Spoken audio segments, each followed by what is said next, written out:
Profe, buenas tardes. Profesor, tu micro está. Buenas tardes. ¿Qué Profe, tal? Dime, ¿puede las 6, 7 y 8? de esta Puede. semana, ¿cierto? Sí, sí, ayer se quedó ahí. Ya, muy bien. 6. Profe, no viene esto, ¿no? Mariano Melgar. No, no está incluido. Tampoco aparece en el temario de San Marcos. La PRE tampoco Sí. lo ha tomado. Profe, ¿y la obra de esta semana cuál es? No he visto una obra. La pasada estaba Ñacatita, pero ahora no está Ñacatita. Bueno, la ñacatita está, solo que está en la semana que viene, ¿no? En esta semana básicamente se habló de las características de la literatura peruana y nos enfocamos sobre todo en el Colonia, la Crónica y el Costumbril, ¿no? Así de manera un poco general. Pero ya la siguiente semana hablamos de ñacatita totalmente. Profe, ¿cuáles son las claves de las 6, 7 y 8? A ver, a ver, Capaz ya las tengo. lo vamos mencionando. La clave de las 6 es la E, la clave de las 7 es la D, la clave de la 8 es la B. Profe, en la 8 solo estoy entre la B y la C. A ver, vamos a... Aunque no, Ujú. Ya entre la B y la C dice, plasmó el mundo popular profe, criollo de la bueno, clase media. ¿Mm? sí, ¿Mm? pero, profe, esto, ay, sí, sí, la silla me acordé de esto. ¿No criticaba esto a a la élite que sería el sector conservador? ¿No podría ser también eso? O sea, en realidad la B y la C, si hablamos de Manuel Asensio, es correcto, ¿ya? Pero ¿qué es lo que descarta la C? Es decir, ¿por qué la C no encajaría en el enunciado de la 8? Porque dice en la segunda parte del enunciado, dice con lo cual contribuyó a la formación de la identidad nacional peruana. Entonces, de estas dos características, que las podemos encontrar en Manuel Asensio, la que contribuye a la formación de la identidad nacional es esta de acá, ¿no? ¿Por qué? Porque la, en el siglo XIX, el Perú está saliendo de un periodo colonial, ¿no? Donde la identidad en la colonia es básicamente lo español, se identifica con lo español. Entonces, en el siglo XIX, el Perú trata de construir una nación, una república, y en ese sentido trata de plasmar una imagen de nosotros, ¿no? Nuestra identidad. Y esa imagen se va a cultivar sobre la base de lo criollo, ¿no? Lo criollo.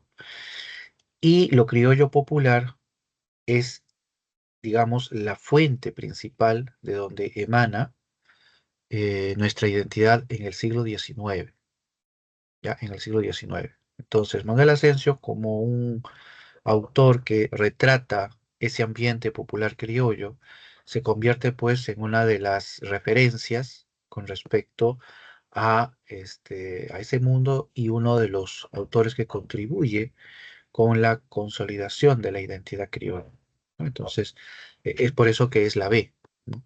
En cambio, la C, si bien lo podemos encontrar en Manuel Asensio, porque por supuesto él es un crítico, y cuando hablamos de los conservadores, estamos hablando de una clase social eh, hispanista, de una clase social acuñada en lo colonial, ¿no? Esa es la imagen de los conservadores.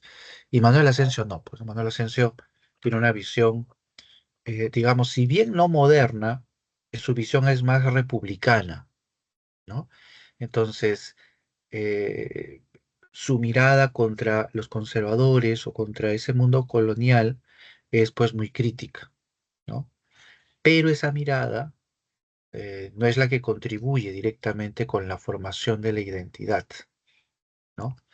nacional, ¿no? Por eso en la 8 la clave es la B, ¿sí? ¿Me dejo ahí entender? Ujú. Sí, profe. Profe, en la 7 yo marqué la E y usted dijo la D. O sea, Ah, no ya. me... A ver, en el caso de la, vamos a ver, analizarla en conjunto.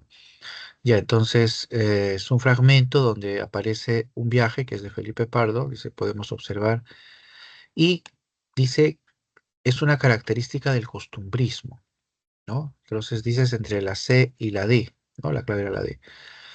Dice la La C, E, la C, D, Y. D, Y. D y E. Ya, dice, la C dice la configuración de personajes fantásticos, un evidente tono satírico y un modo festivo y panfletario. Bueno, claro, estos dos son netamente costumbrismo, ¿no? El costumbrismo no es un relato fantástico. Entonces, de cajón sale la C. Nos quedamos con estas dos. Estas dos sí pertenecen en gran medida al costumbrismo, no tanto lo panfletario, ¿ya? Eh, Lo panfletario es un tipo de discurso donde se trata de eh, divulgar ideas, ¿no? Hay un tono propagandístico, ¿no? Digamos, un tono propagandístico que, a ver, un segundo,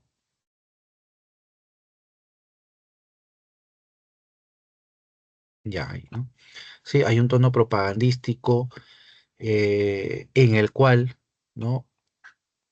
El tono panfletario a ver, es importante. A ver, déjame un segundito acá. Lo que pasa es que el archivo.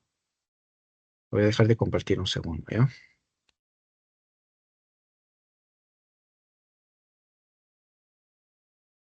Ya, sí.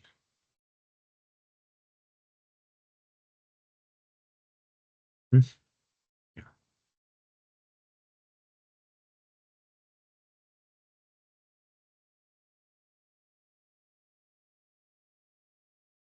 mm,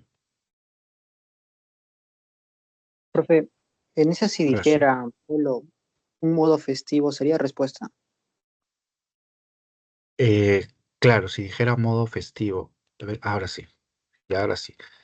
Claro, o sea, los dos, este modo festivo es típico del costumbrismo también, ¿no? Celebratorio, ¿no? Sobre todo en algunos aspectos y en algunas vertientes del costumbrismo, ¿no? Como por ejemplo la vertiente de Manuel Asensio. La de Felipe Pardo no tanto, ¿no? Su costumbrismo es más crítico, es más cuestionador, ¿no? Y panfletario, el costumbrismo tiene un carácter panfletario, sí, en el sentido de que en los ataques, en las críticas, en los cuestionamientos políticos, ¿no? Hay este tono difamatorio, este tono de ataque, ¿no? Que es típico del panfleto. Pero, ¿cuál es el que se presenta en el texto? Eso es lo que va a definir al final la pregunta, ¿no? Entonces, leemos brevemente, dice, ¿no? Llega el día de la partida, que bulla, que jarana, que Babilonia, baúles en el patio, cajones en el dormitorio, colchones en el zaguán, diluvios de canastos por todas partes. Está describiendo, recordemos la escena del viaje del niño Goyito, ¿no? Todo sale por fin y todo se embarca, aunque con bastantes trabajos, ¿no? Marcha don Gregorio, acompañado de una numerosa caterva, a la que pertenecen también con pendones y cordón de San Francisco de Paula. Las amantes hermanitas, que solo son un buen hermano, pudieron hacer el horrendo sacrificio. Bueno, está describiendo toda esa parafernalia, ¿no? Que acompaña a Goyito en los preparativos para su viaje, ¿no? Entonces, este carácter difamatorio, de ataque, de crítica, ¿no? No está presente en el fragmento, ¿no? Para que estuviera presente tendría que haber un tono de acusación, ¿no? Un tono de enjuiciamiento, ¿no? Más que describir de manera hiperbólica la imagen de don Gregorio, tendría que cuestionarse, ¿no? ¿No? Tendría que, y no solamente cuestionarse, sino inclusive proferir, ¿no? Eh, ataques, ¿no? Contra don Gregorio, ¿no? O sea, el autor tendría que proferir eso. Entonces, eso es lo que, en tal caso, distancia este fragmento de la E, ¿no? El tono panfletario, que no, lo podemos encontrar nosotros aquí. ¿Que es parte del costumbrismo el tono panfletario? Bueno, sí, es parte del costumbrismo también, ¿ah? Pero no lo podemos encontrar en este fragmento. Lo que sí encontramos es el tono satírico, ¿no? En el sentido de que se está burlando, ¿no? Para precisamente criticar, ¿no?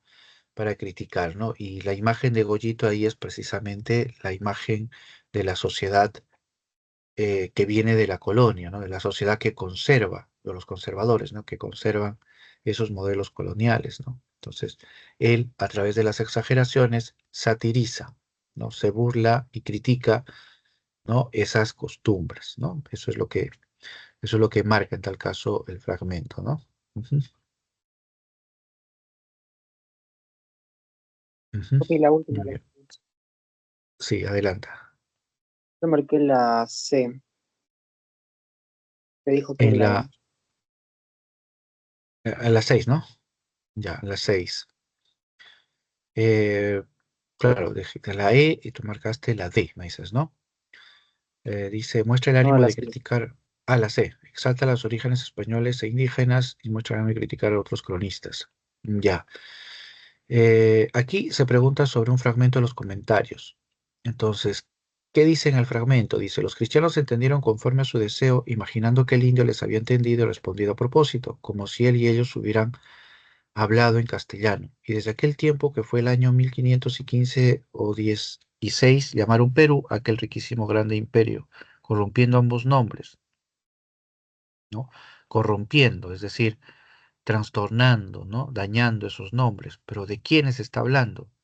No de los habitantes, sino de los cristianos, ¿no? Estos que entendieron mal, porque deformaron los nombres, ¿no?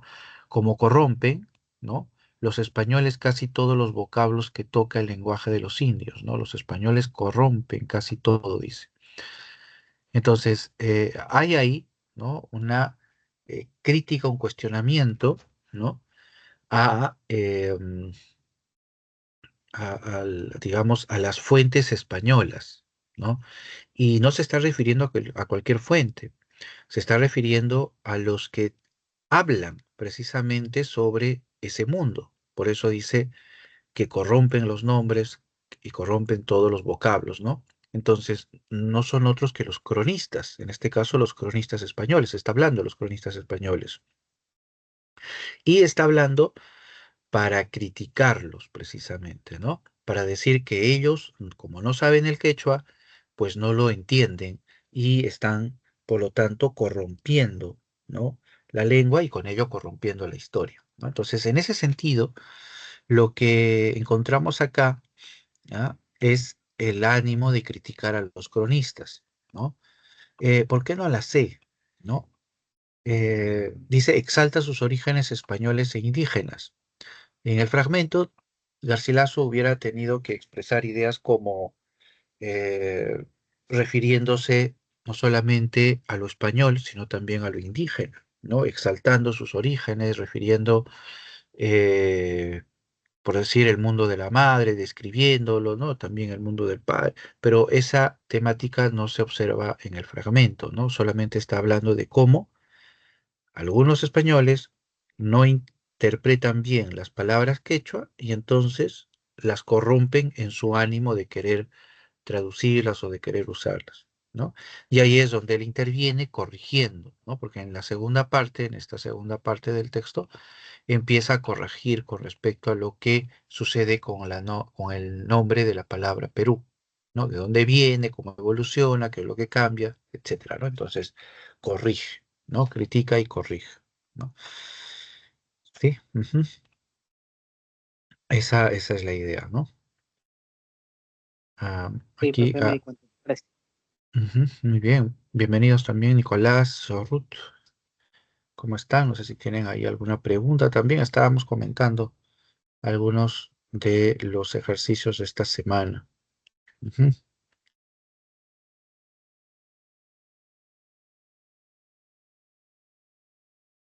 Habíamos visto la 6, la 7 y la 8.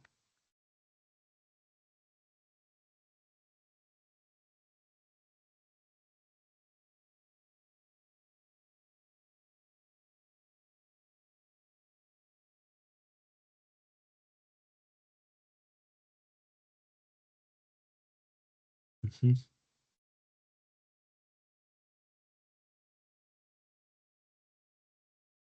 Vamos a ir resolviendo entonces, en tal caso, algunos de los ejercicios. Y cuando desee, me pueden indicar la pregunta. Vamos a avanzar por acá. Estábamos avanzando de las últimas hacia adelante. Entonces, eh, a ver, nos metemos por acá. La pregunta número 5, ¿no? La pregunta número 5, la clave era la C, ¿no?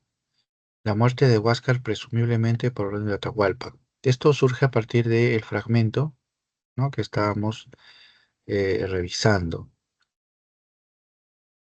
A ver, un segundo. Acá está, ¿no? Entonces, ¿cómo se evidencia la C en el texto? ¿No? Dice ahí, matáronle cruelísimamente.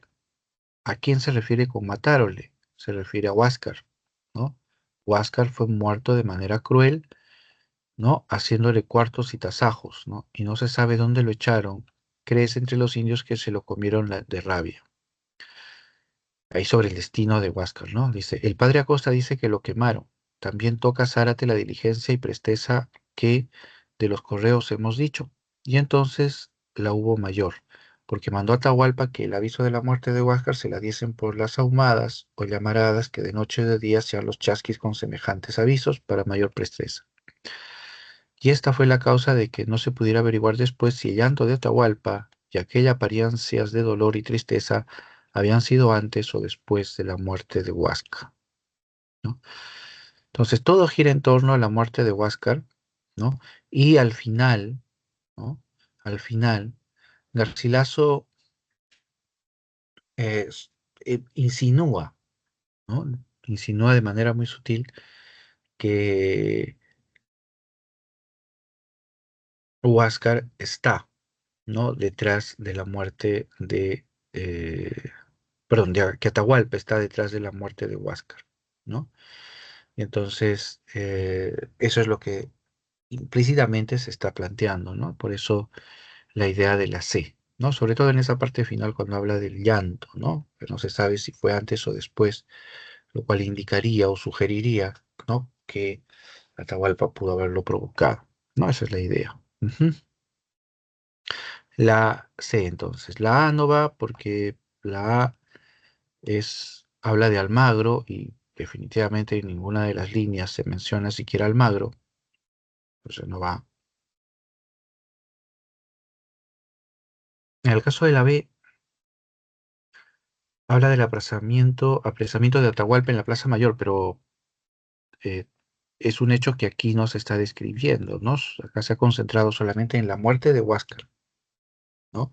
No se menciona la escena de la Plaza de Cajamarca, ¿no? En el caso de la D, dice el cuestionamiento que realiza el padre Acosta al cronista Zárate. Bueno, se menciona a los dos, ¿no? Acá está el padre Acosta y Zárate aparece por aquí, ¿no? Pero ¿cuál es la relación que se establece en el texto con respecto a estos autores, ¿no? El texto dice, el padre Acosta dice que lo quemaron. También toca Zárate la diligencia. Simplemente se trata de dos fuentes que el autor está mencionando porque coinciden en un tema. Nada más, ¿no? Entonces no los confronta para decir que hay un cuestionamiento entre Acosta y Zárate, ¿no? El texto no señala de que el autor estuviera corrigiendo al otro, ¿no?, de que estuviera cuestionando al otro, ¿no? Entonces, por eso la D no va. Y la E dice la pugna entre los hermanos Huáscar y Atahualpa por el trono inca, ¿no? Claro, hubo un conflicto entre los dos, ¿no? Por el trono, ¿no? Pero el fragmento no lo refiere, solamente alude a la idea de la muerte de Huáscar, nada más, ¿no? Y de que probablemente este Atahualpa haya estado detrás, ¿no? Ese es el problema. Ujú. Entonces, por eso aquí no sería la E, ¿no? Ujú. Ahí está. Ujú, muy bien, sí, todo claro. ¿Alguna pregunta ahí, Profe, Nicolás? Dime. mataronle es como apodo de Huáscar o Eh, cómo. acá, ¿no? Mataronle. Sí, Ya, acá la palabra está refiriéndose a Huáscar, ¿no? Le ya. mataron, ¿no? Ahora, claro, Ah, acá ya, parece claro. que hay un leísmo, ¿no? Debió haber sido lo mataron, ¿no? Que mataron a Huáscar, ¿no? Lo mataron cruelísimamente, pero se está refiriendo a Huáscar, ¿no? Ujú, Ok, profe. ujú. Muy bien.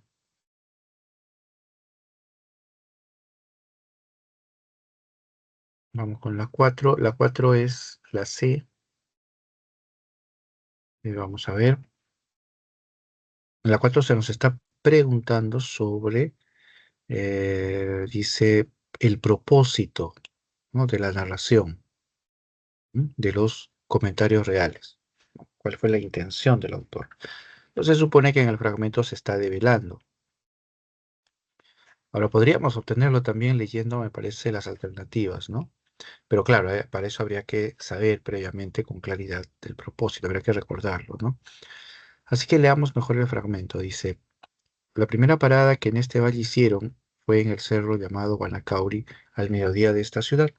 Allí procuró hincar en tierra la barra de oro, la cual con mucha facilidad se les hundió al primer golpe que dieron con ella, que no la vieron más. Entonces dijo nuestro Inca a su hermana mujer, en este valle manda nuestro Padre el Sol, que paremos y hagamos nuestro asiento y morada para cumplir su voluntad.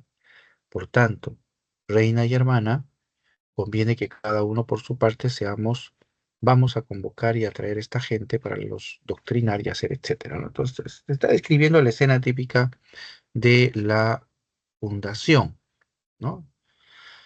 Del imperio. Y ahí se está detallando, ¿no? La escena misma, ¿no? De el hundimiento de la barreta. Entonces, con esa idea podemos ver nosotros que la clave, ¿no? Es la C, ¿no? Porque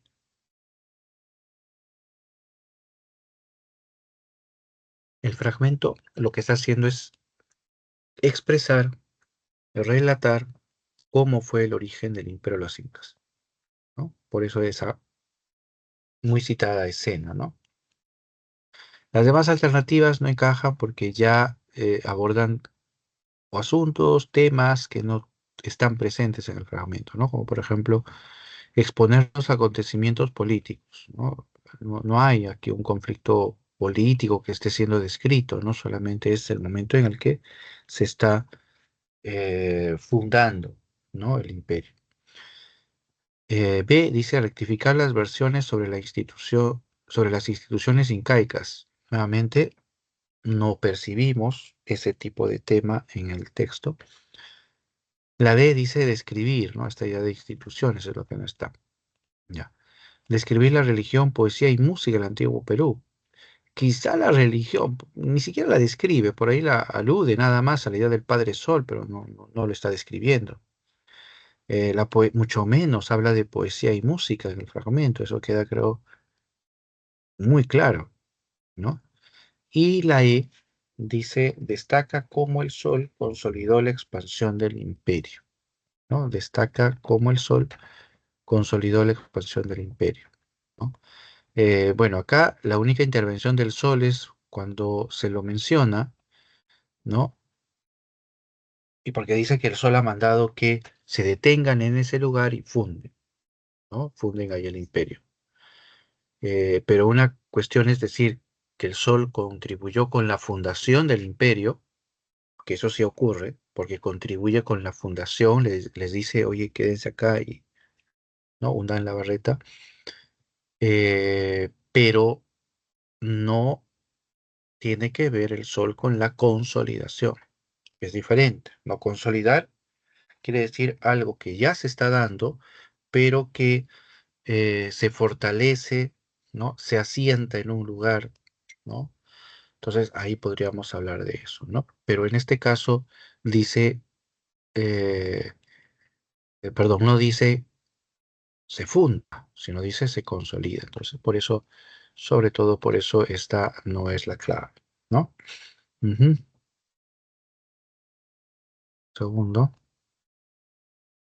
¿No? Ya,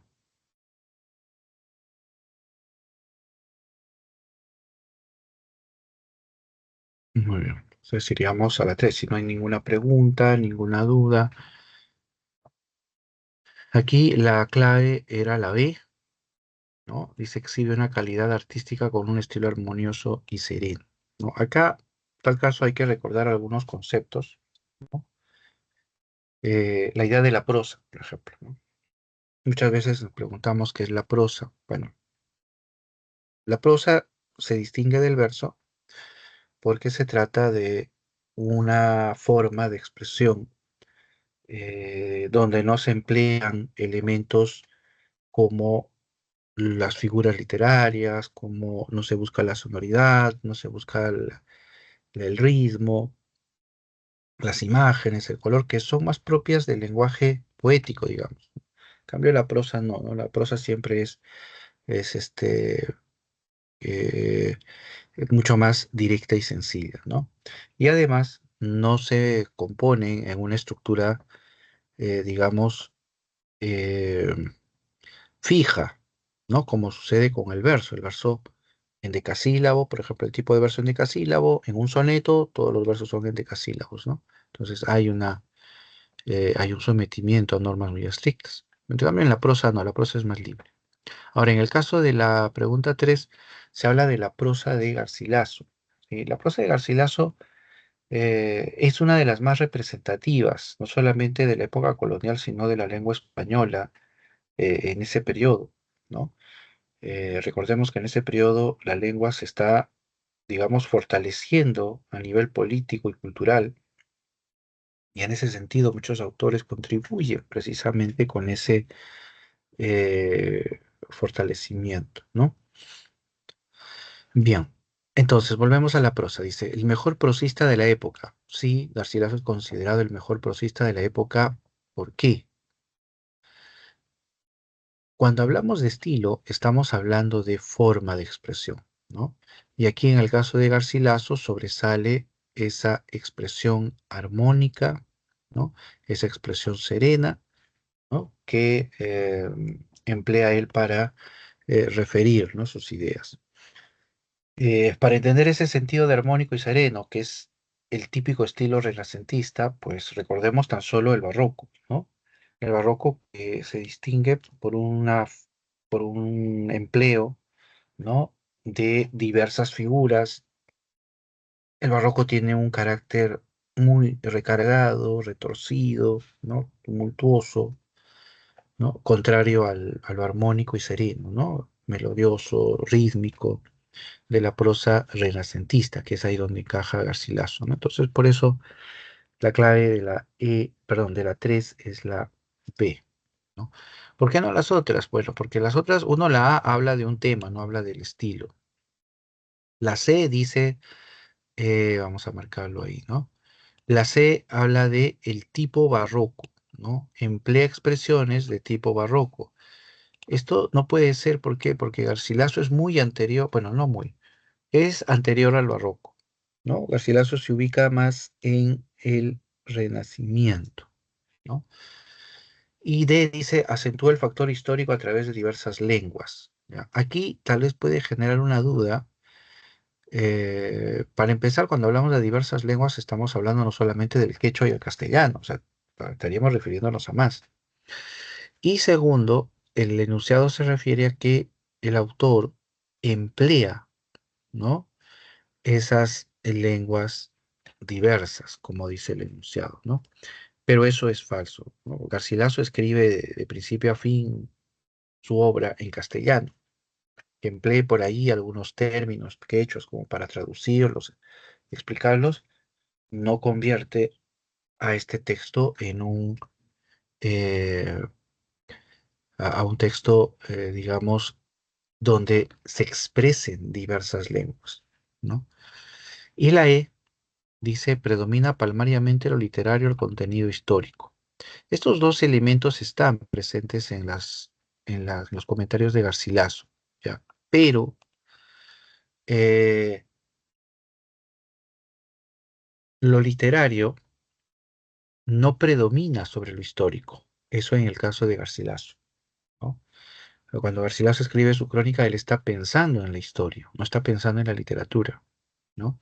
Y entonces, por eso, em, la E no es la correcta, ¿no? Porque lo literario, dentro de esa visión que estamos describiendo, lo literario no depende, mejor dicho, lo histórico no depende de lo literario, ¿sí? El objetivo principal de Garcilaso era precisamente eh, centrarse, ¿no?, en el contenido histórico, ¿no? Lo literario era un elemento que contribuye, ¿no?, con el planteamiento, con las ideas, ¿no?, con el proyecto de Garcilaso, ¿no? Pero sobre todo el factor histórico es el que va a marcar al autor, ¿no? Ujú. Muy bien, vamos con la Profe, 2. ¿qué Dime, significa dime. palmariamente? Acá, palmariamente, ¿no? Quiere decir evidentemente, claramente, contundentemente, ¿no? Va en ese sentido la idea de palmario, ¿no? Podemos también, a ver, vamos por acá. Ujú. Claro, manifiesto, ahí estaba buscando en el diccionario, ¿no? Claro, manifiesto, patente, ¿no? Es decir, acá lo que se está diciendo es que predomina de manera clara, notoria, eh, distintiva lo literario sobre lo histórico, ¿no? Pero aquí el error está en esa relación, ¿no? Lo histórico se impone a lo literario en los comentarios reales. Ujú. Muy bien, no sé si hay alguna pregunta, seguimos avanzando. Ujú. Ahí Angie también ingresó. Angie, ¿cómo estás? Cualquier duda por el chat o por el micrófono, ¿ah? En cualquier momento, no me interrumpa. Ujú.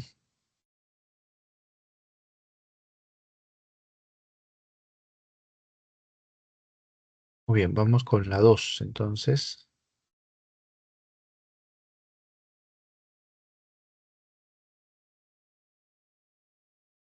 Ya, ahí entonces, mejor. Ya, la 2.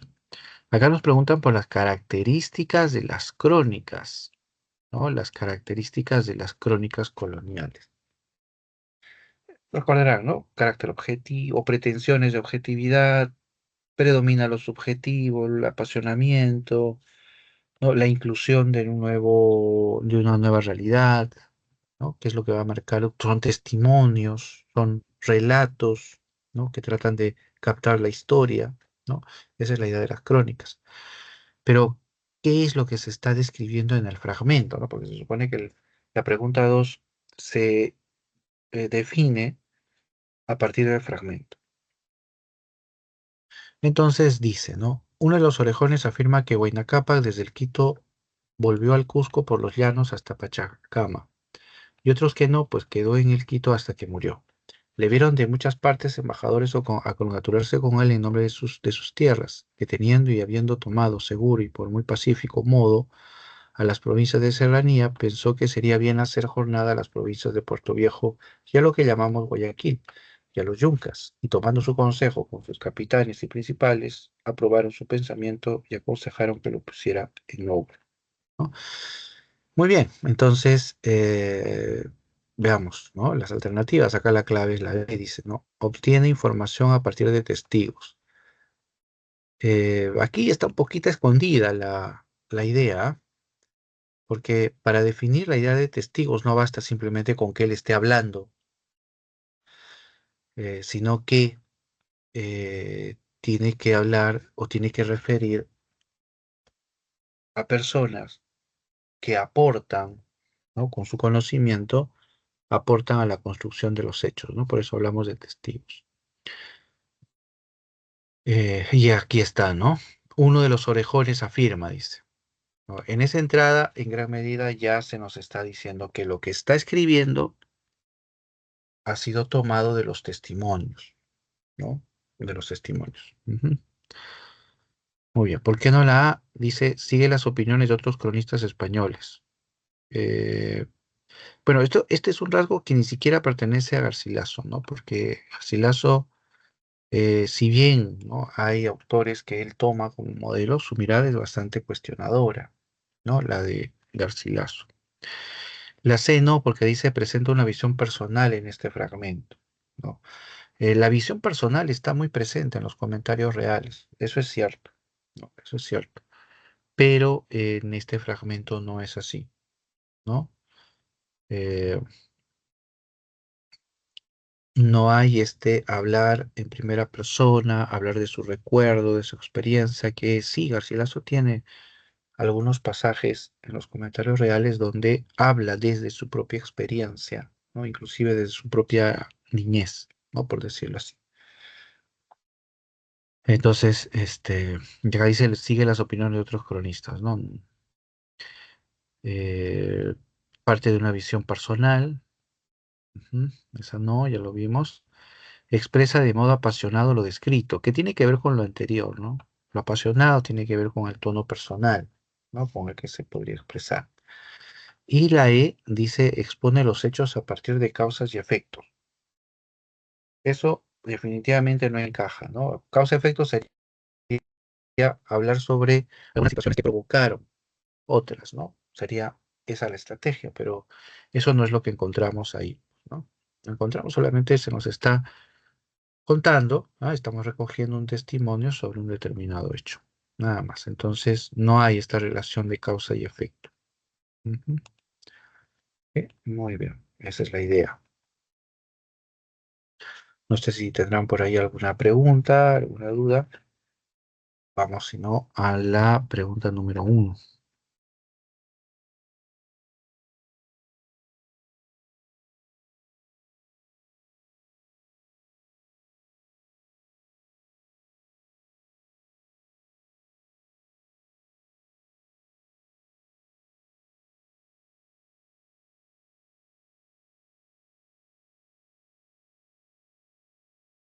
Ya, ahora sí, a ver.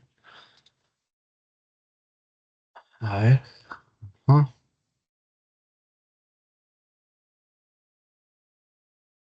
A ver, pregunta 1.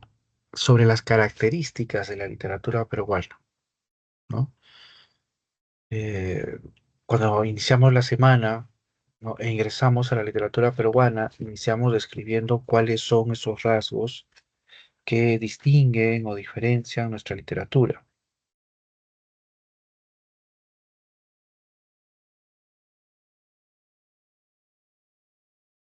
Y ahora el enunciado que estamos apreciando aquí ya nos da una pista sobre el sentido que está tomando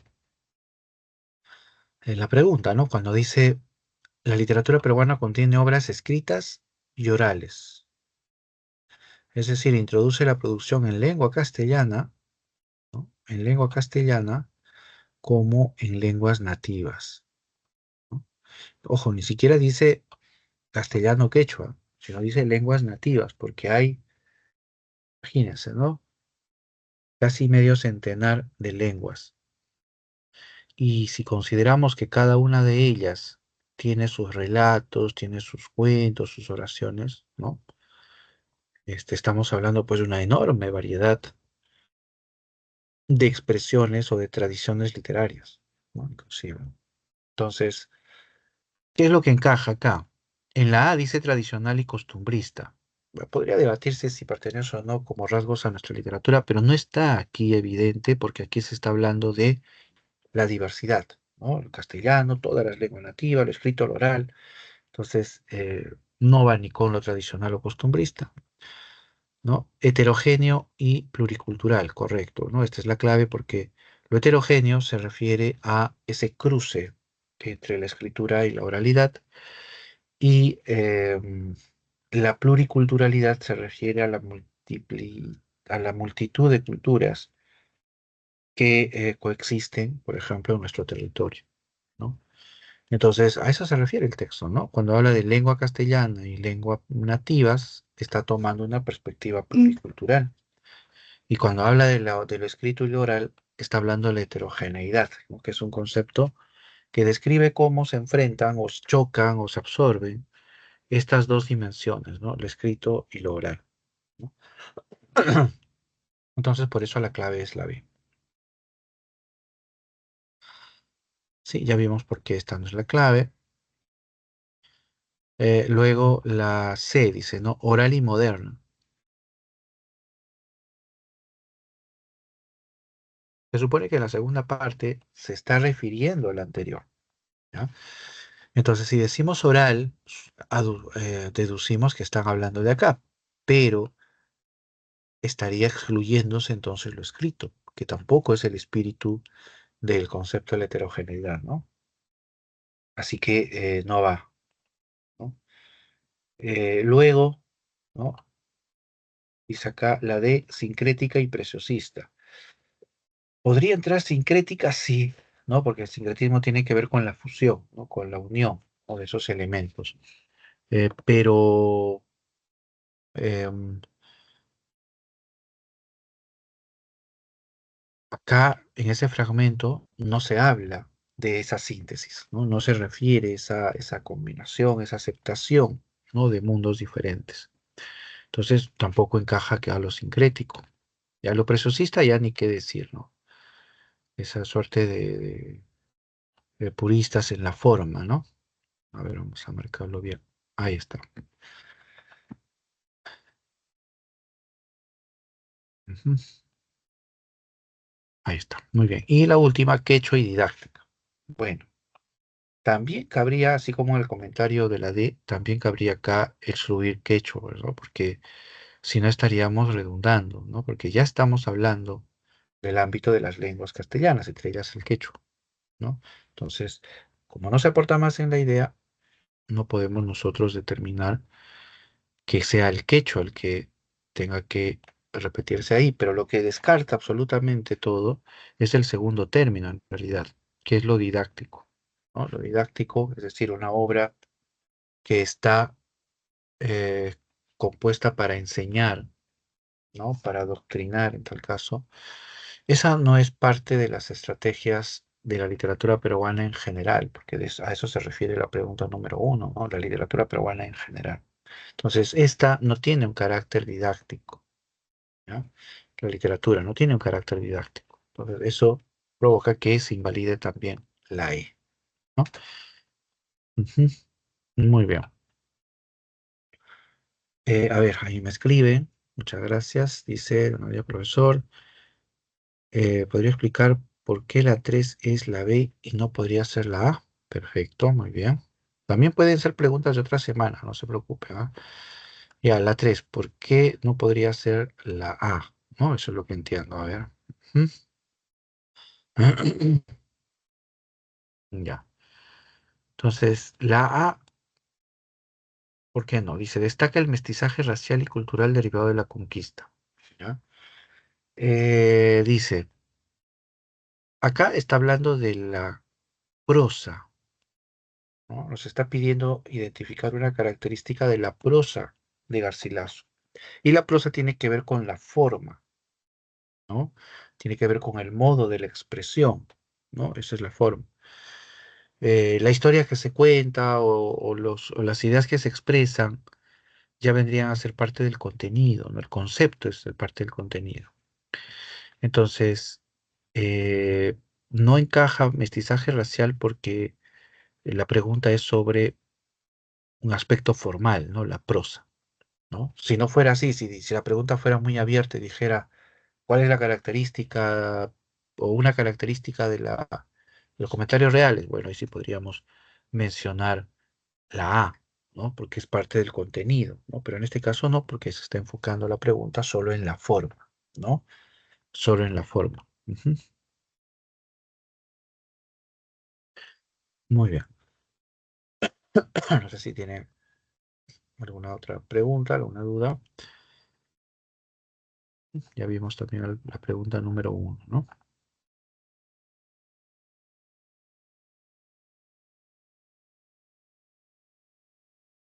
Profesor, disculpe.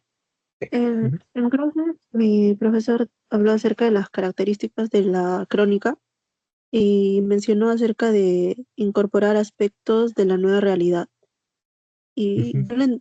bueno, después dio ejemplos como acerca de el término llama, que acá lo conocemos como el animal, pero cuando vinieron los españoles le llamaban caballo americano. Eso podría ser como incorporar aspectos de la nueva realidad. Sería un ejemplo.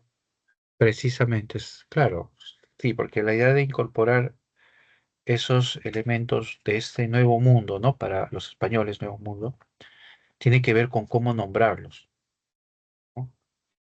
No solamente cómo describirlos, sino cómo nombrarlos, ¿no?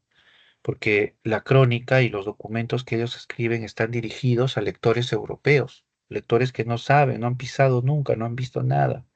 Entonces ni siquiera tienen un punto de referencia para poder describir, ¿no? Esos nuevos hechos o objetos.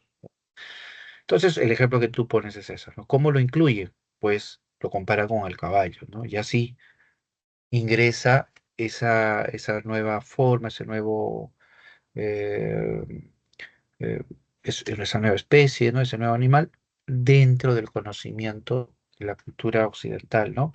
Porque se adapta, ¿no? Se lo compara con los caballos, por ejemplo, como tú dices, ¿no? ¿Mm? Sí, Profesor, entonces podría decirlo como que insertaban lo que era extraño para los españoles, algo así.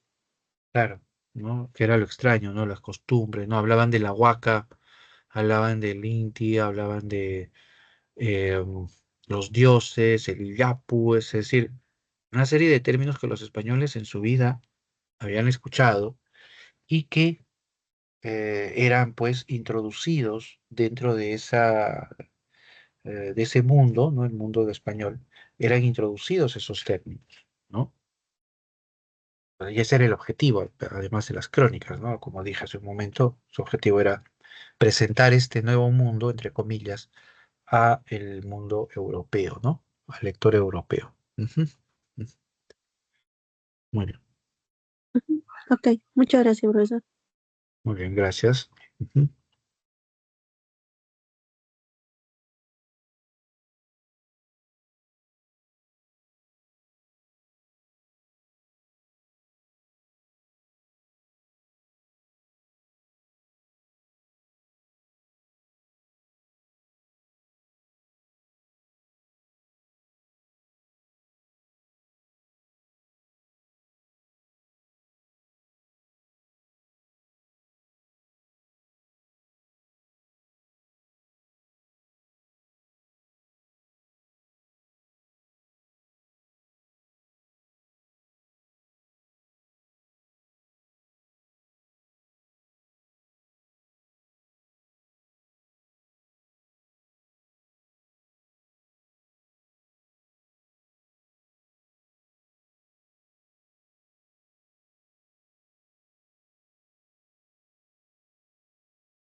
Buenas noches, profesor. Buenas noches, Ruth, ¿cómo estás? ¿Me puede ayudar con algunas preguntas del examen? Ah, claro, por supuesto, pero no tengo el examen, no sé si los tienes ahí en captura, tal vez. Sí, lo voy a pasar por el chat. Ah, ya. Sí, porque no he visto, por ahí vi una pregunta nada más del examen. A ver, está. Esta es la primera. Ya, un poema 5 dice. A ver, dice, del fragmento del poema 5 de 20 poemas de amor y una canción desesperada de Neruda se puede establecer que predomina. Es decir, cuál es la idea principal o que se impone, ¿no? Entonces, bueno, hay que leer a ver los fragmentos. Dice, para que tú me oigas, mis palabras se adelgazan a veces como las huellas de las gaviotas en la playa, collar cascabel ebrio para tus manos suaves como las uvas, y las miro lejanas, mis palabras, más que mías son tuyas, van trepando en mi viejo dolor como las hiedras, dice. Ya. A ver, dice la complementariedad entre los amantes a pesar de la lejanía y la melancolía del poeta, ¿no? La idea de la complementariedad tiene que ver con la idea de la unión, ¿no? Donde los dos sujetos forman uno solo, ¿no? Hay esa idea eh, de complemento, ¿no? De unidad, ¿no? Pero acá solamente habla la voz que habla sobre ella, la vemos lejana, habla más de las palabras y dice más que mías, las palabras son tuyas, no van trepando en mi viejo dolor como las hiedras, ¿no? Pareciera que la A no es, veamos la B. Dice, una fuerte presencia del paisaje marino asociado a la distancia de los amantes y la tristeza, ¿no? Una fuerte presencia del paisaje marino. mm, mm, bueno, las hiedras, lo único que habla es las gaviotas, ¿no? Las gaviotas en las playas. Luego habla de un cascabel, luego habla de las uvas, luego habla de la hiedra, que son elementos que no necesariamente lo identificamos con lo marino, ¿no? Luego dice, asociado a la distancia, los amantes y la tristeza, ¿no? Podría ser, pero no hay una fuerte presencia del paisaje marino. En tal caso, eso invalida la B, ¿no? Porque si hubiera seguido hablando de la playa o de las olas, ¿no? Del viento, no sé, está bien, ¿no? Pero la única referencia a lo marino es acá, ¿no? Que es las gaviotas en las playas, nada más, ¿no? Lo demás, uvas, demás, no necesariamente nos lleva al contexto de la playa. Entonces, la B no va. El amor asociado a la lejanía de los amantes, ¿ya? Y la imagen de la mujer asociada a la naturaleza. Ya, esto sí está bastante cerca, ¿no? Bastante, ¿no? Porque estás el amor asociado a la lejanía, ¿no? Que eso es lo que habla, ¿no? Mis palabras se adelgazan a veces como las huellas de las gaviotas en las playas. Dice, y las miro lejanas, mis palabras, más que mías son tuyas, van trepando en mi viejo dolor como las hiedras, ¿no? Es decir, hay un sentimiento que se asocia a la lejanía a los amantes, ¿sí? Lo ve a la distancia, y la imagen de la mujer asociada a la naturaleza, ¿no? Mm, para tus manos suaves como la uva, dice, ¿no? Ujú. A ver, y la D, una concepción de plenitud del sujeto en el hablante lírico gracias al amor entre los amantes. Una concepción de plenitud del sujeto. Bueno, para hablar de plenitud tendríamos que referir una suerte de dicha, ¿no? Del sujeto, ¿no? Habría que ver una suerte de unión, sobre todo, del sujeto, ¿no? O disfrute, para hablar de plenitud, ¿no? Del sujeto. Pero no percibimos esas características en los versos, ¿no? Los versos son más melancólicos, son más tristes, entonces no podríamos asociarlo a la plenitud, ¿no? Entonces, al final, la A, complementariedad, ya vimos que no va, entonces en tal caso la clave sería la C, ¿no? La C es la que digamos, se acerca, ¿no? Bastante al fragmento que se ha citado, ¿no? Sí. Ujú. A ver, vamos con la otra. Esta es la 51. Ah, ya, esta es la famosa pregunta. Hasta que me la encontré la pregunta. A ver, dice, sí, es que esta pregunta. Dice, con respecto al libro azul de Rubén Darío, determina el valor de verdad o falsedad de las siguientes aseveraciones, ¿no? Dice, el artista es representado como una figura idealista. Bueno, yo podría decir sí, porque se me viene a la mente inmediato, así, de inmediato, esa imagen de, en El Rey Burgués, la imagen cuando el poeta, ¿no? Llega ante el rey y empieza a protestar y le reclama al rey, ¿no? Y le dice, ¿no? ¿no? Mientras todo el mundo es materialista, etcétera, el poeta le dice, el ideal, le dice al rey, ¿no? ¿Dónde está el ideal? ¿No? Le reclama el ideal. Entonces, podríamos decir que sí, el artista es representado como un idealista. Ah, vale, verdadero. Dice, en el estilo, el adjetivo tiene un desempeño residual, ¿no? Tal vez ahí es donde ha generado muchas dudas, sobre todo por la palabrita residual, ¿ya? Que no es, eh, digamos, eh, muy común, ¿sí? Muy común, residual. Residual viene de residuo y residuo es, digamos, un desecho, ¿no? Un desecho, ¿no? Algo que queda, algo que, que es lo inservible, ¿no? Lo que no se usa, ¿no? Entonces, lo que ahí está diciendo es que el adjetivo dentro del estilo modernista eh, cumple una función, es más, ni función cumple, ¿no? Sino simplemente es accesorio, no es secundario, es un desecho, es algo que no es fundamental, que no es esencial. Eso es lo que dice.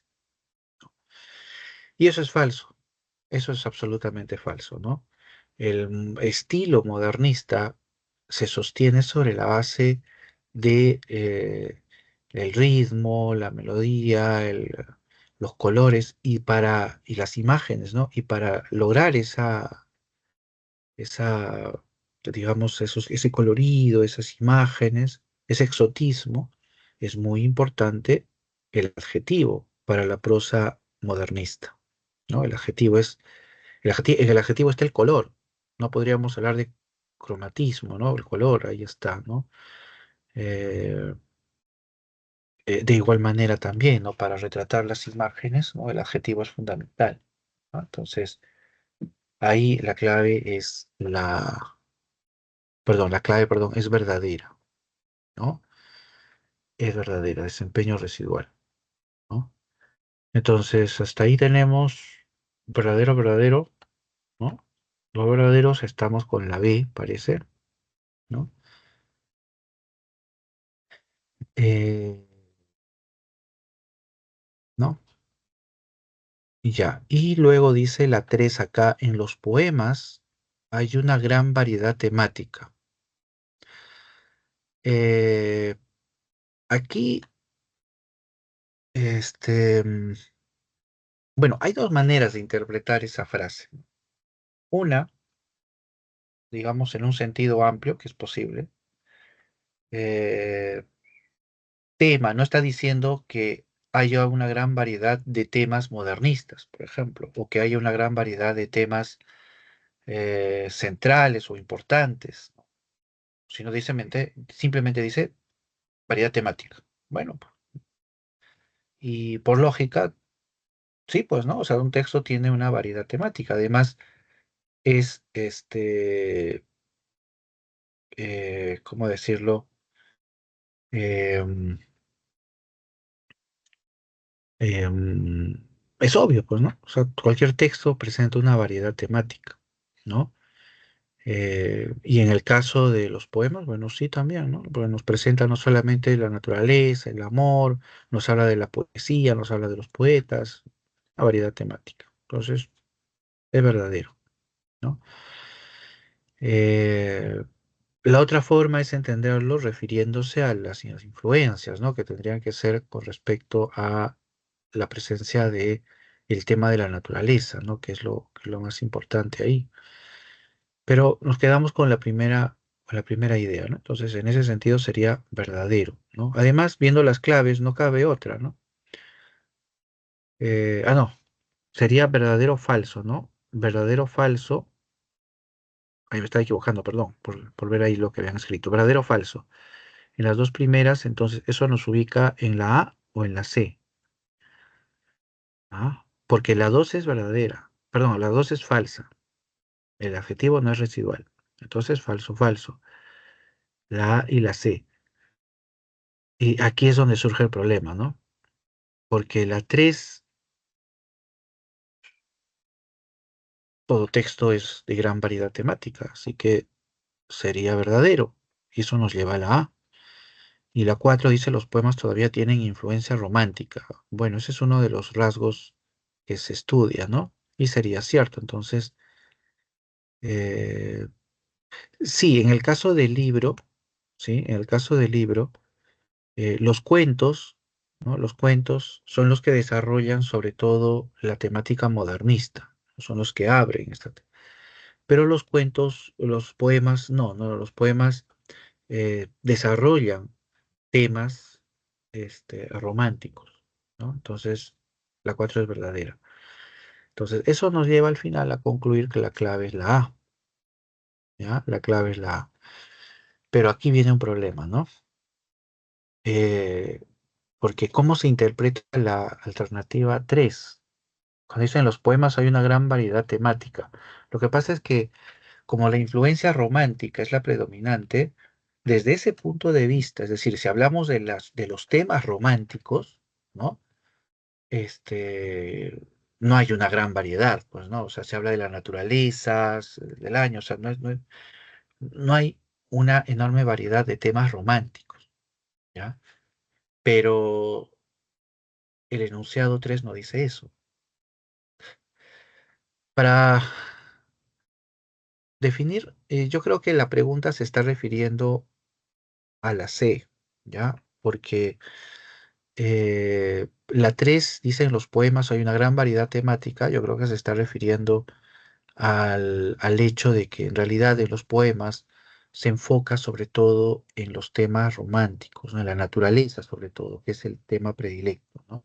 Yo creo que va por ahí, en ese sentido la 3 sería falsa, ¿no? Entonces sería la C, ¿no? Me parece que la C es la clave acá, ¿no? Han planteado la C como clave. Ujú. Sí, me dejó entender ahí, ¿sí? La C como clave. Profesor, ¿podría repetir por qué la 2 y la 3 eran falsas? Ah, ya.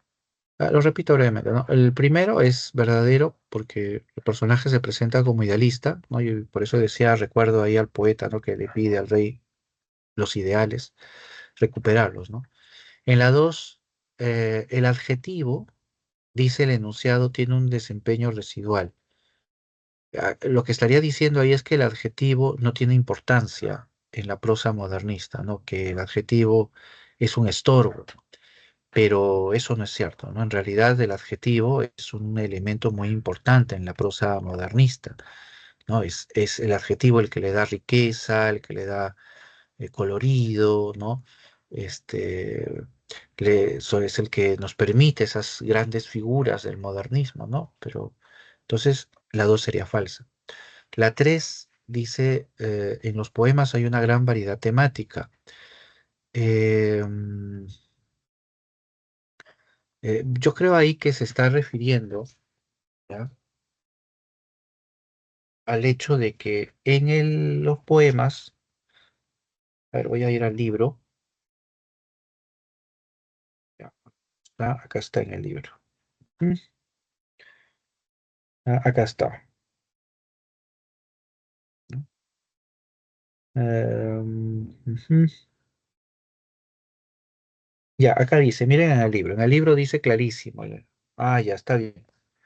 En el libro dice, los poemas también muestran bastante variedad, dice, ¿no? Ajá, pero predomina, ¿no? Los temas románticos, ¿no? Predominan los temas románticos, ¿no? Algunos poemas versan sobre la literatura, dice, ¿no? Ujú.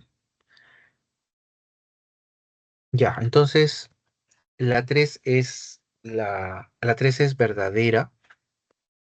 Ahí está, ahora sí. La 3 es verdadera y la 4 esa es verdadera, ¿sí? Una de las características de la prosa, de los poemas de Azul es su influencia modernista, ¿ya? Ya, entonces queda la A, ¿sí? Es verdadero, falso, verdadero y verdadero, ¿ya? Eso nos da como clave la A, ¿sí? Ahí está. Ahora sí. Ujú. ¿Está bien? Profesor, cuando dijo el libro, ¿se refería al libro de literatura de la CEPRE o a la Separata? Eh, Al libro de la CEPRE, que es lo mismo, las separatas están basadas en el libro de la PRE, ¿no? Condensan algunas ideas del libro de la PRE, entonces, digamos que es la misma fuente. Mm, ajá, muy bien. Y entonces ahí sería no sé si son dos preguntas, no sé si hay otra pregunta más del examen.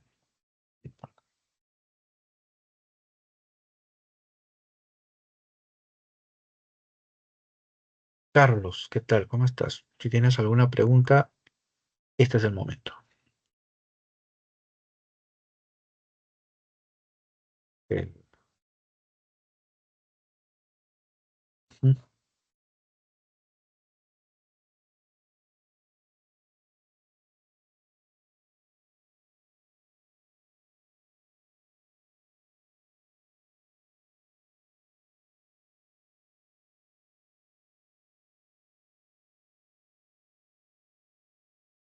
mm, ¿Es una pregunta del examen? Porque si es del cuadernillo, yo tengo acá el archivo del cuadernillo, ¿no? Lo que no tengo es el examen, eso es. Ah, ya, del examen. Ya, ese es el problema.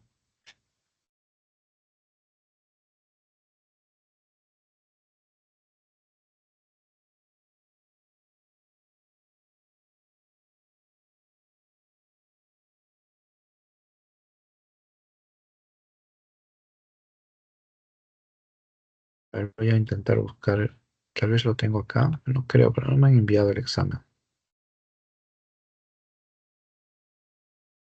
Ujujú.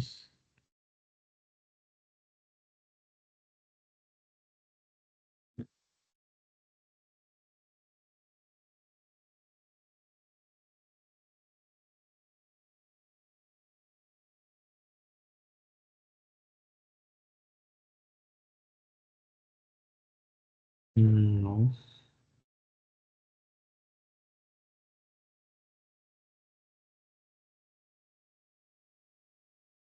a ver.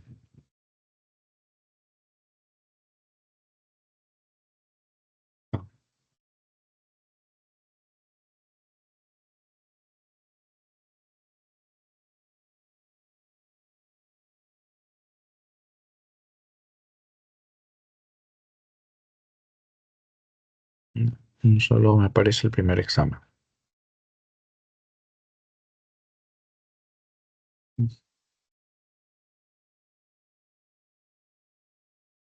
Ah, ahí está, a ver, es la 49. A ver, dice, al asimilar el legado de las vanguardias y renovar la forma y lenguajes literarios, la denominada nueva narrativa hispanoamericana se diferenció de la narrativa regionalista, ¿no? En tal sentido, determine cuáles de las siguientes características corresponde a la nueva narrativa hispanoamericana. Ya, dice, uso de un único punto de vista narrativo, Eso es falso, ¿no? Porque dentro de las características vimos la multiplicidad de voces, ¿no? Que quiere decir que se narraba desde diversos puntos de vista, ¿no? Como por ejemplo, habían varios narradores, ¿no? Había varios narradores, ¿no? Entonces la uno no va. Eso nos deja con la A y la C. Entonces acá se define. Ruptura del orden cronológico del relato. Ya. mm, Ya. Y sí, pues hay ruptura del orden cronológico. La 2. Entonces nos deja con la C. A ver, vamos a ver. Eh, pero también podría, no, no podría ser las demás, ¿no? Tiene que ser la C. La C, a ver, vamos con la 3. Desarrollo de la transculturación narrativa. Ya, eso es correcto, ¿no? Eso es correcto, es una de las consecuencias, ¿no? De representación de la realidad por parte de la nueva narrativa, ¿no? Esta suerte de traducción, ¿no? Que tienen que realizar con respecto a este mundo, ¿no? Este mundo digamos, mítico, ¿no? Entonces, 2, 3. 4, dice, empleo exclusivo de narradores omniscientes, ¿no? Esa es falsa, ¿no? No era una consigna, pero sí se puede apreciar claramente en esta nueva narrativa un alejamiento del narrador omnisciente, ya que es un tipo de narrador que distingue a la narrativa, a la novela del siglo XIX. ¿No? Entonces, no puede ser una característica de la nueva narrativa, ¿no? La 4. Entonces nos queda la 2 y la 3, ¿no? Esa sería la clave. Ujú. Muy bien, muy bien. Ahí vemos la pregunta. A ver, vamos a ir rápidamente. A ver, la 50 dice, en la obra teatral La vida es sueño de Pedro Calderón de la Barca, se desarrolla una materia que concierne a una de las características de la literatura barroca española. A ver, o sea, se desarrolla uno de los aspectos, o sea, en otras palabras, en La vida de sueño se presenta una característica de la literatura barroca. Eso es lo que dice, ¿no? Ya. Identifique el tema correspondiente a ese periodo, es decir, qué característica. Ya. A. El enfrentamiento entre las clases nobles y oprimidas de Polonia. Bueno, ese es un tema que está en la obra, pero no es una característica barroca, ¿no? No olvidemos que el barroco es un estilo, es una mirada sobre la realidad, ¿no? Un reflejo de la inestabilidad, de lo ambiguo, del vacío, ¿no? De la crisis de la época, eso es lo que marca el barroco, ¿no? Entonces, el enfrentamiento de clases sociales no es exactamente un rasgo que preocupa el barroco, o un tema que preocupa el barroco. La B, la vida solitaria y prisionera de un hombre perteneciente a la nobleza. Eh, Tampoco, ¿no? O sea, el encierro, la nobleza, no son exactamente temas básicos de la literatura barroca, ¿no? La C dice la existencia y mezcla entre la vida y la ficción, ¿no? Esa es de cajón, ¿no? Porque es una temática que le encontramos en La vida de sueño, pero por mencionar, por ejemplo, este, otra obra barroca en El Quijote también, ¿no? Es más, es la médula de la obra, ¿no? La confrontación entre la realidad y la ficción, ¿no? En este caso, ¿no? En el caso del Quijote. Entonces, ahí la C sin duda es la clave, ¿no? Vamos a la D, dice el conflicto entre las creencias en la astrología y el pensamiento cristiano. Bueno, esa temática está en La vida de sueño. Muy bien, sí, está en La vida de sueño, pero no es un rasgo barroco, ¿no? No es un rasgo barroco. Así que no vamos, ¿no? Muy bien, la clave de las 50 es la C, ¿no? Es la C. Ujú. Correcto, sí, correcto, es la C. Ujú. Muy bien. Profesor, Sí. una pregunta. En el Ujú. 49, ¿a qué se refiere cuando dice transculturación narrativa? Ya. Al concepto de transculturación, ¿no? Ya. Una idea antes de ir hacia el concepto. La nueva narrativa, ¿ya? Va a tener como proyecto, entre otros, el de representar la complejidad de nuestra realidad, ¿ya? Lo que hacía la novela anterior a la nueva narrativa era representar nuestra realidad, pero desde un prejuicio, ¿ya? Y entonces las novelas regionalistas hablaban desde el mundo occidental, desde el castellano, y enjuiciaban el pensamiento mítico, que es parte de nuestro mundo, como ustedes saben, por las culturas ancestrales. Y muchas veces el escritor regionalista calificaba, ¿no?, de creencias, de supercherías, de fantasías, el pensamiento mítico, ¿no? Muy bien. Entonces, los de la nueva narrativa, ¿ya? Los escritores de la nueva narrativa buscan captar esa complejidad de nuestra realidad que está compuesta tanto de un pensamiento mítico, no racional, y del pensamiento occidental racional, o tratar de captarlo. Pero hay un problema. Los escritores hablan castellano. Los escritores emplean el castellano para escribir. Y los escritores se dirigen a lectores castellanos.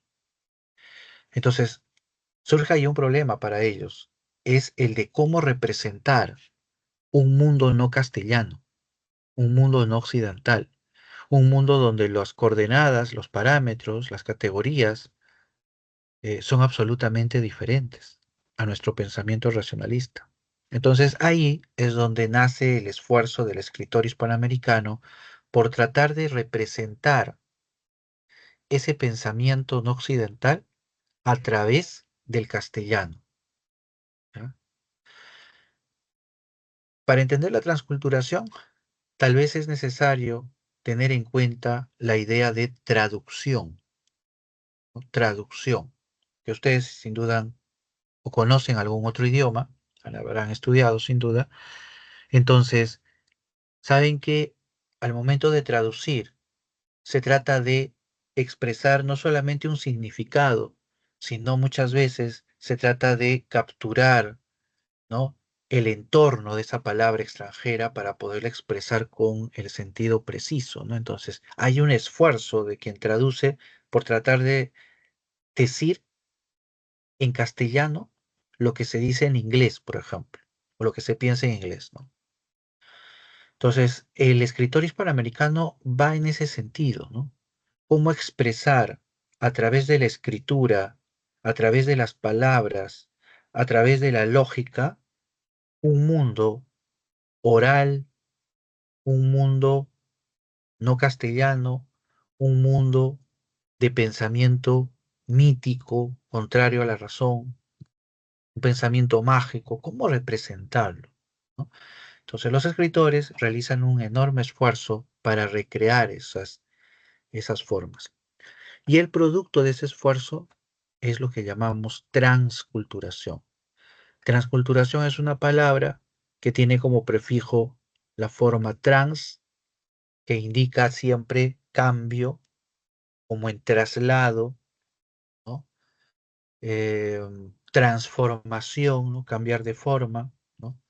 Y cultura, la segunda parte de este término, que hace referencia precisamente a elementos de un determinado ámbito, comunidad, ¿no? La cultura. Entonces, transculturación es cuando trato de tomar elementos de una cultura para expresarlas en mi cultura. Las traslado a mi cultura, a mi lenguaje, a mi propósito, ¿no? Para terminar, un ejemplo podría ser un ejemplo de, de este fenómeno de transculturación, que aunque no pertenece a la nueva narrativa, es un buen ejemplo de transculturación, es los ríos profundos de Arguedas, por ejemplo, ¿no? Arguedas tiene como objetivo en los ríos profundos no contarnos la historia de Ernesto, los viajes, etcétera, ¿no?, sino tratar de representar a un lector castellano, occidental, urbano, ese mundo íntimo, personal, mágico, animista, ¿sí? Religioso, quechua, de un hombre andino. Entonces, el esfuerzo de Arguedas por intentar representar se convierte en un esfuerzo de traducción, pero ya no solamente de la lengua, sino del propio pensamiento, ¿no? De las propias coordenadas del pensamiento. Y es así como surge Los Ríos Profundos, ¿no? Una obra que está entre el quechua, el castellano, una obra donde fuerza el castellano, donde quechuiza, digamos, el castellano, donde nos presentan formas, esa es la idea de la transculturación, ¿no? Y otros ejemplos, por ejemplo, Cien años de soledad, El señor presidente, este, eh, esta obra, justo la que estábamos viendo la semana pasada, ay, se me fue el de Carpenter, ¿no? El reino de este mundo, por ejemplo, ¿no? También, ¿no? Obras que expresan la transculturación, ¿no? No sé si ahí me he dejado comprender sobre el término. Sí, profesor, gracias. Ujú. Muy bien. Pero no sé si hay alguna otra pregunta. Creo que hemos visto, creo, a ver, las cuatro preguntas, ¿no? Del examen. Hemos visto las cuatro preguntas y bueno, están bien, pues, ¿no? El examen ahí. Felizmente todo bien, parece. Ujú. Muy bien.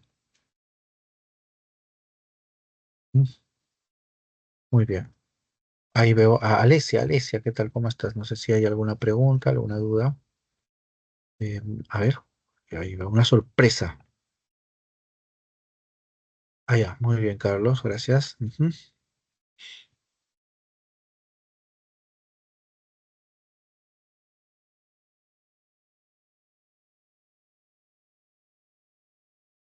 Muy bien.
Mm,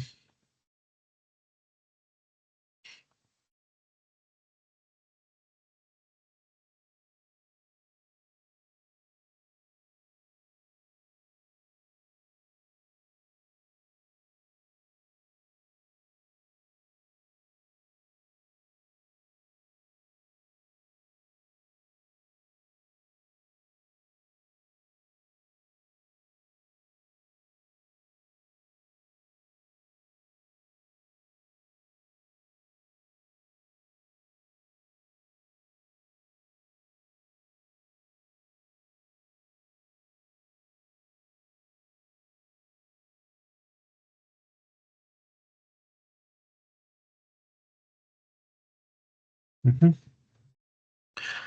A ver, Carlos, a ver qué tal. Escribes ahí una pregunta. Dice, profesor, una consulta. Dice, em, sobre los horarios. Bueno, particularmente estoy hoy, ¿no? De 6 a 8 y los lunes de 7 a 8. Pero también tenemos consultas, no se olviden, los jueves de 9 a 11 de la mañana y los viernes de 7 a 8 de la noche, ¿no? Esos son los horarios de consultas de literatura. Ujú.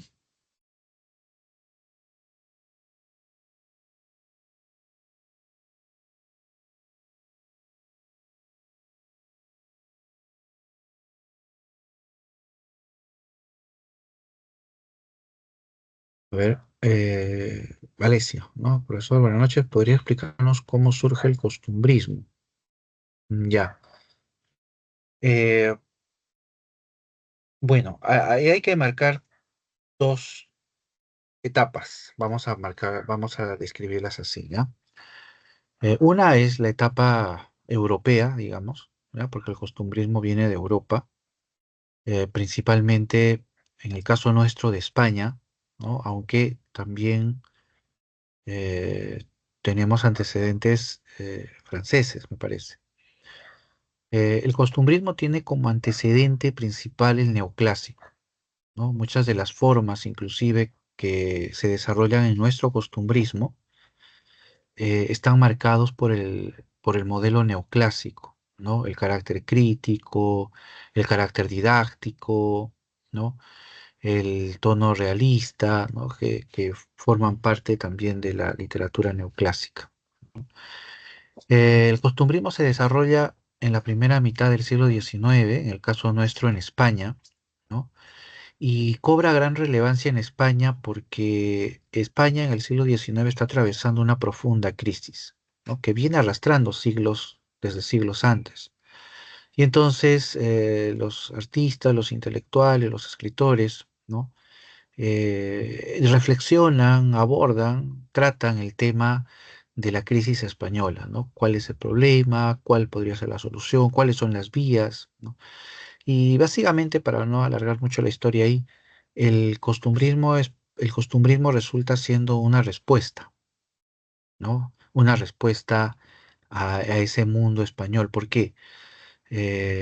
Porque una idea que va a marcar el siglo XIX en España es que la profunda crisis que se da es debido a la pérdida de la esencia española, a la pérdida de la naturaleza española.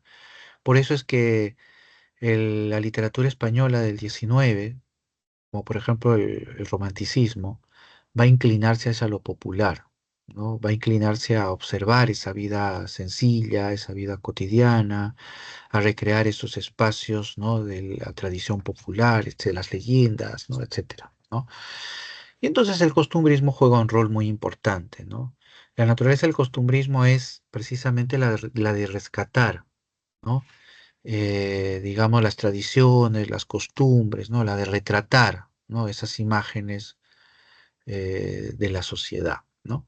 No deja de tener un tono crítico el costumbrismo, ¿no? No olvidemos que sus raíces están en el neoclásico. El neoclásico tiene esa actitud didáctica, crítica, ¿no? Cuestionadora. Entonces el costumbrismo también. Muy bien, de ahí viene al Perú el costumbrismo, ¿no? Y el costumbrismo llega al Perú en un periodo turbulento, quizás uno de los más turbulentos, ¿no? Uno de los más turbulentos de nuestra historia, ¿no? Que es el periodo que sigue a las guerras de independencia, ¿no? En ese periodo que va más o menos entre 1825, 1840, es un marasmo en nuestro país, ¿no? Terrible, golpes de Estado, crisis, etcétera, ¿no? Y, y para resumir y darle un sentido a ese periodo, nuestra nación está en una etapa de transición, ¿no?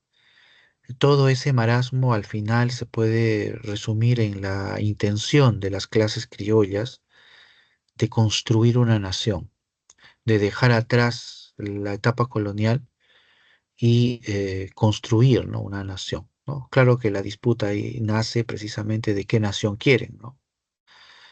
Pero en esencia es eso, ¿no? Lo que se busca.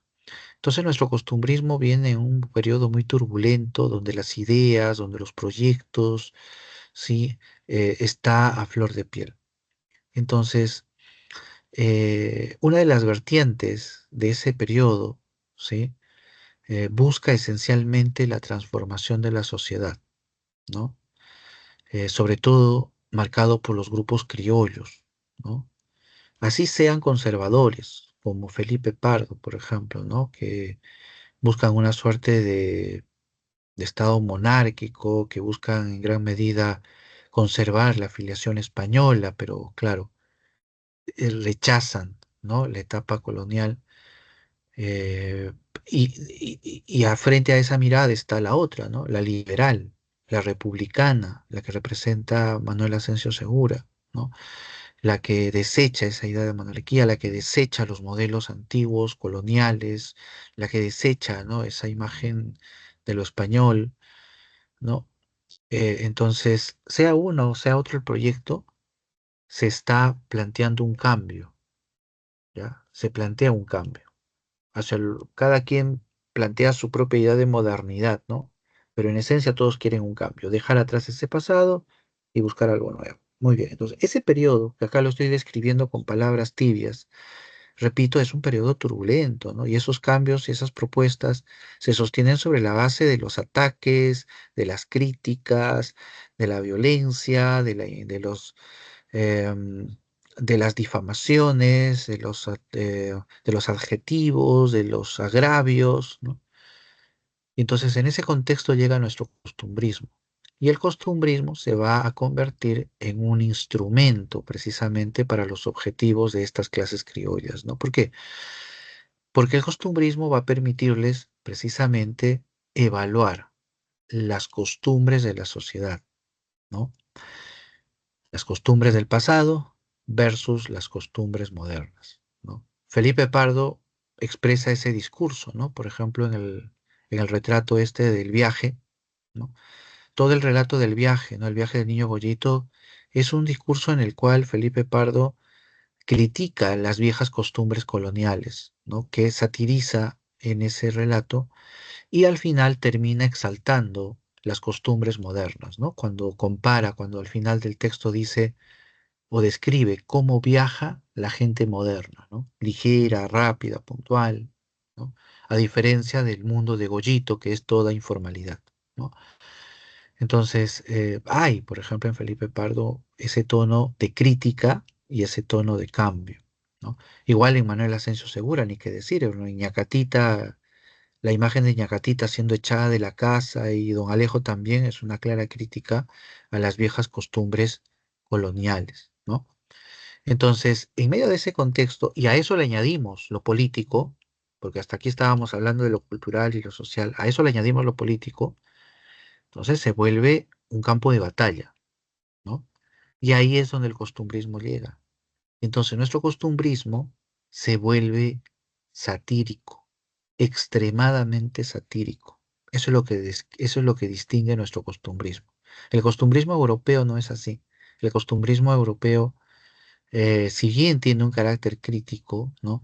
No llega a estos tonos de ataque, de injuria, de ridiculización, ¿no? Con la que escriben nuestros costumbristas, ¿no? Entonces, acá en el Perú el costumbrismo tiene ese sello, la sátira, ¿no? Una sátira muy intensa, ¿no? Muy violenta inclusive, ¿no? Y es que nuestro costumbrismo, repito, es evaluativo también, ¿no? Va juzgando las imágenes del pasado con la intención de precisamente abandonarlas, ¿no? ¿Qué es lo que hace, ya con esto termino esta parte, qué es lo que hace Manuel Asensio, por ejemplo, en Ñacatita, ¿no? ¿No? Fíjense ustedes, ¿quiénes terminan siendo echados de la casa, ¿no? Pues Ñacatita y don Alejo.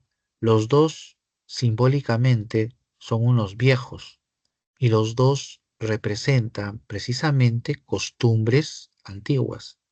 Don Alejo, la costumbre del matrimonio concertado, ¿no? Y Ñacatita, el chisme, la intriga, ¿no? Que son también rasgos de una sociedad conservadora, ¿no? Antigua, ¿no? Entonces terminan echados, los viejos. ¿Y quiénes salen ganando, entre comillas? Los jóvenes, ¿no?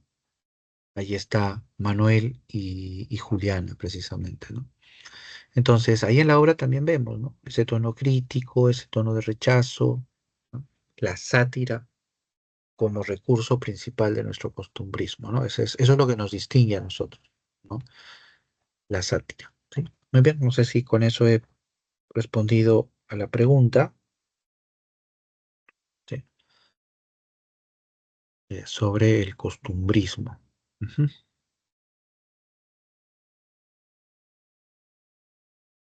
Muy,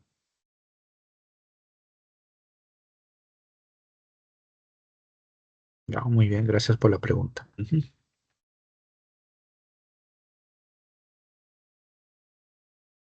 Profesor, buenas noches.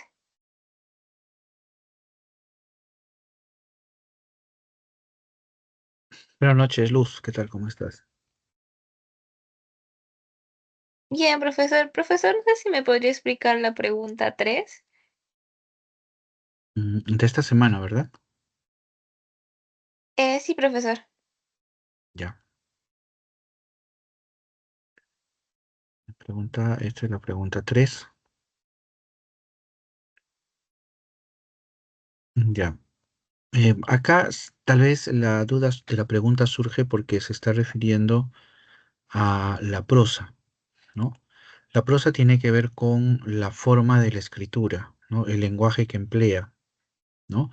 La crónica no es un poema, ¿no? Donde emplee versos, sino emplea un tipo de expresión menos adornado, más lineal, ¿no? En ese sentido nos estamos refiriendo a la prosa, ¿no?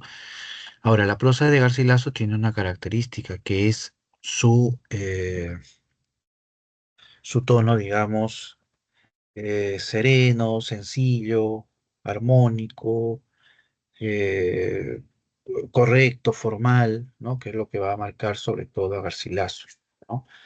Entonces, ese aspecto formal es el que distingue este tema y por eso la clave es la B, ¿no? Porque dice exhibe una calidad artística con un estilo armónico y sereno, ¿no? La prosa tiene que ver con el estilo y lo armónico y lo sereno tiene que ver con un estilo que se acerca al espíritu del Renacimiento, ¿no?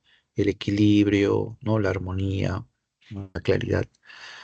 Las otras alternativas no son, ¿por qué? La A dice destaca el mestizaje racial y cultural, ¿no?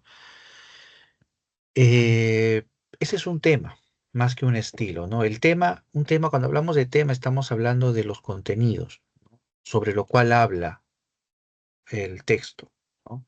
En cambio, cuando hablamos de un estilo, estamos hablando de una forma de expresión, ¿no? Una forma de expresión que distingue una obra o un autor. Entonces, la A no va porque no se refiere al estilo, no se refiere a un tema en ese sentido. La C dice expresiones tipo barrocas. Una de las características de la prosa y del propio Garcilaso es que él pertenece al Renacimiento. Si bien su obra principal él la compone y la publica a inicios del siglo XVII, el mundo, la mentalidad de Garcilaso es renacentista, ¿no? Entonces no podemos hablar de tipo barroco con él. Luego la D no es porque dice acentúa el factor histórico a través de diversas lenguas. Lo que debe entender ese enunciado es que Garcilaso emplea diversas lenguas. Eh, Garcilaso solo escribe en castellano. Hay partes donde él habla del quechua o de expresiones quechuas, cita algún canto quechua o relato. Eso no quiere decir que su discurso se siente también o se profiera desde el quechua, así como el castellano. Entonces no hay esta idea de acentúa el factor histórico a través de diversas lenguas, ¿no? No habla de las diversas lenguas, solamente habla de una. Habla desde una, el castellano, y claro, se refiere sobre todo al quechua, ¿no? Entonces por eso la D no va. Y la E dice predomina palmariamente lo literario. Es decir, lo que dice aquí es que lo literario, que es una de las dimensiones de las crónicas, se impone a lo histórico. Es decir, lo literario es central y lo histórico es accesorio o periférico. Y eso no es así en las crónicas, ¿no? La crónica de Garcilaso es un texto de naturaleza histórica.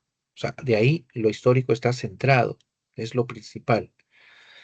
Y lo literario, que sí está presente, por supuesto, en las crónicas, es lo secundario, ¿no? Garcilaso emplea los recursos literarios para alcanzar su objetivo, ¿no?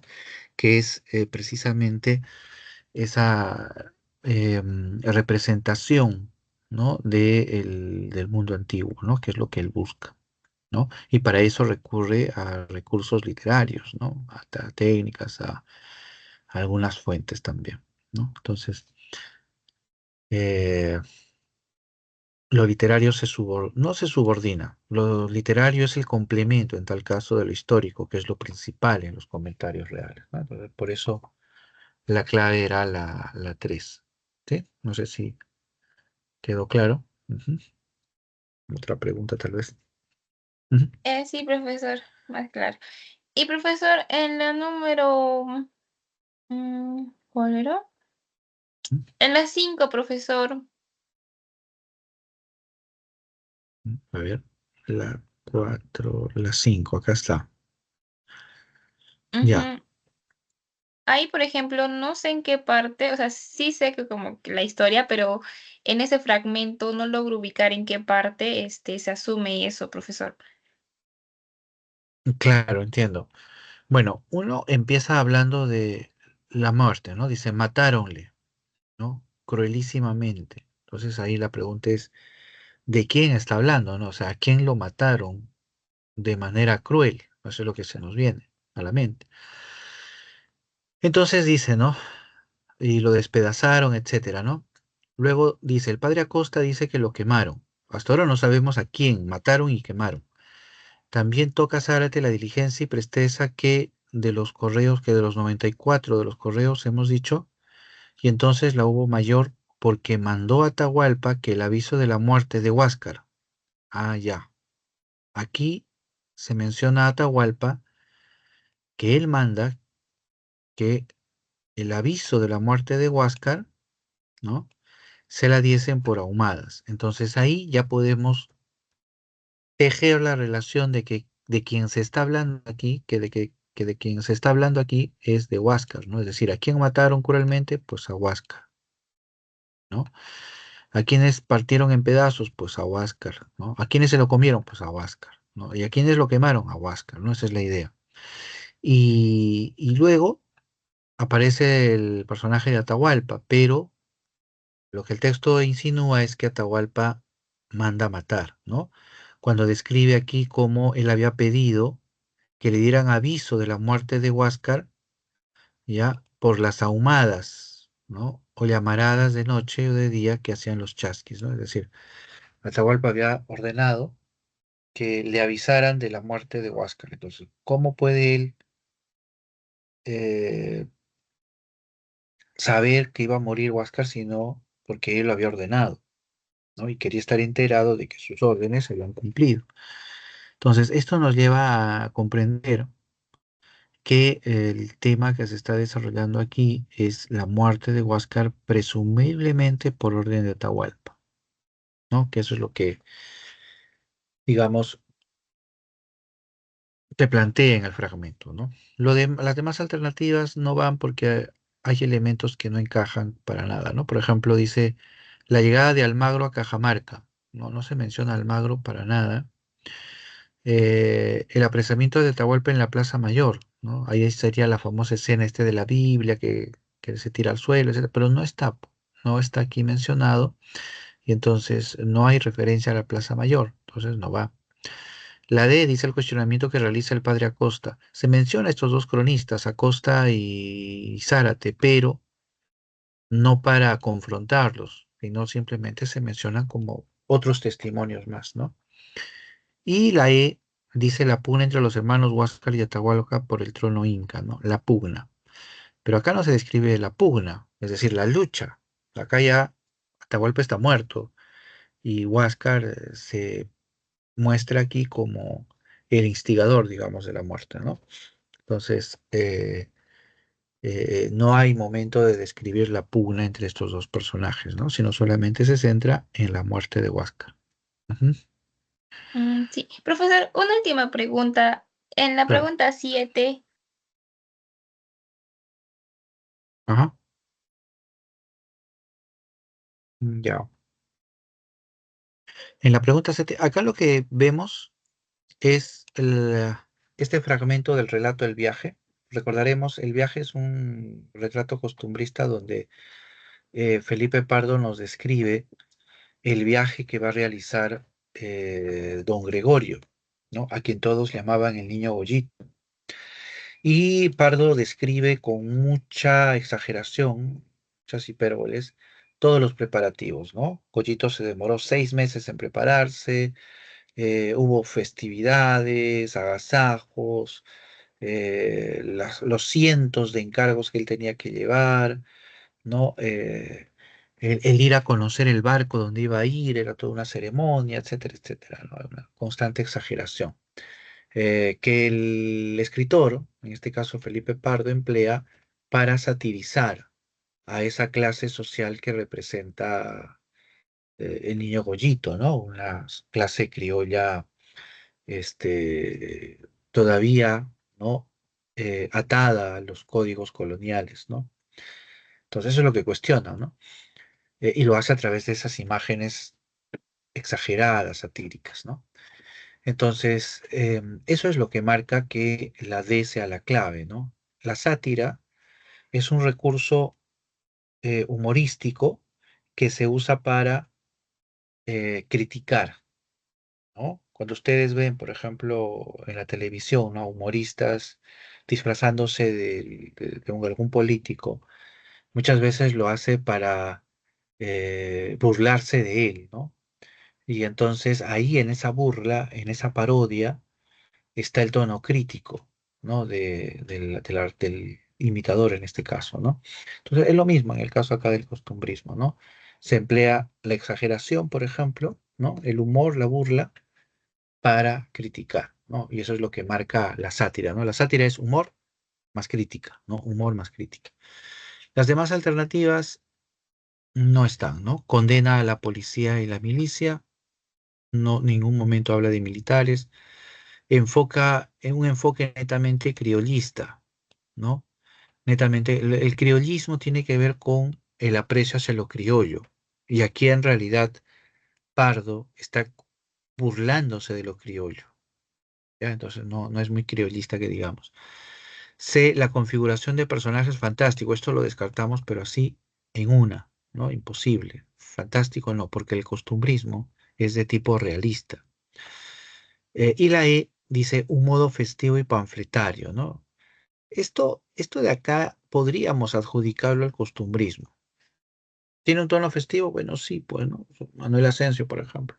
¿O tiene un tono panfletario? Bueno, sí, pues, ¿no? El costumbrismo que está dentro del ámbito político tiene un carácter panfletario, ¿no? De ataque, difamatorio, ¿no? Eh, pero no es tal vez un rasgo definitorio. Pero lo que define inmediatamente para que la E no sea la clave es que no está en el fragmento, ¿no? No hay tono festivo ahí, o no hay un carácter panfletario también en ese fragmento, ¿no? Entonces, por eso la clave termina siendo la D. Profesor, ese tono panfletario, Ujú. ¿específicamente a qué se refiere? A la actitud O sea, de ataque, de cuestionamiento, pero no solamente crítica, sino que llega al grado de injuria, ¿no? Es decir, de acusación virulenta, inclusive difamatoria, ¿no? El panfleto es ese, ¿no? Es un tipo de texto injurioso contra otra persona, ¿no? Ujú. o sea, si es así, tipo como acusando, así es tono Sí, panfletario. Ajá. correcto, sí. Y bueno, Ah, sí, ya. pues lo puede presentar el costumbrismo, pero en el fragmento no está, ¿no? No está eso. Ujú. Muy bien, muy bien, muy bien. Gracias, Luz. Ya llegamos a Gracias, las 8, que es profesor. el Muchas tiempo. gracias. Te agradezco las preguntas y ya nos estaremos viendo, ¿sí? Hasta luego. Cuídate y Hasta cuídense luego, profesor. todos. Gracias. Nos vemos, Luz. Hasta luego.